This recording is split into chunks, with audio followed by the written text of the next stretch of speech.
YCP అధినేత YS జగన్పై నిప్పులు చెరిగిన జలవనరుల శాఖ మంత్రి నిమ్మల రామానాయుడు వైఎస్ జగన్ పూర్తవని వెలుగొండను జాతికి అంకితం అంటూ ప్రకాశం జిల్లా ప్రజల్ని మోసం దగా చేశాడు.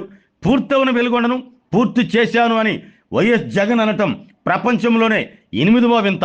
నిర్వాసితులకు 900 కోట్లకు పైగా పరిహారం అందించాల్సి ఉండగా ఒక్క రూపాయి కూడా అందించలేదు.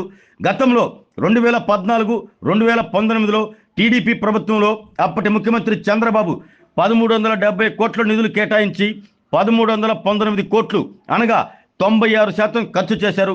30 ఏళ్ల క్రితం తాను ప్రారంభించిన వెలిగొండ ప్రాజెక్టు ఇంకా పూర్తవకపోవడంపై ముఖ్యమంత్రి చంద్రబాబు నేడు ఆవేదన వ్యక్తం చేస్తున్నారు. కూటమి ప్రభుత్వం అధికారంలోకి వచ్చాక ఆగిపోయిన వెలిగొండ ప్రాజెక్టు పనులను ముఖ్యమంత్రి చంద్రబాబు పునరుద్ధరించారు.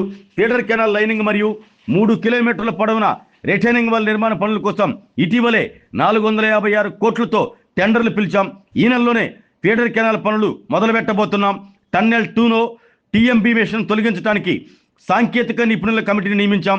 ముఖ్యమంత్రి చంద్రబాబు ఆదేశాల మేరకు 2026 కల్లా వెలుగొండ పూర్తి చేసి ఆయకట్టు రైతులకు నీరందించే లక్ష్యంతో పనిచేస్తున్నామని మంత్రి నిమ్మల రామానాయుడు తెలిపారు. ఈ కార్యక్రమంలో మంత్రి వెంట ఎర్రగొండపాలెం నియోజకవర్గ టీడీపీ ఇన్ఛార్జ్ గూడూరు ఎరిక్షన్ బాబు, మార్కాపురం శాసనసభ్యులు కందుల నారాయణ రెడ్డి, జలవనరుల శాఖ అధికారులు, వివిధ శాఖల అధికారులు పాల్గొన్నారు.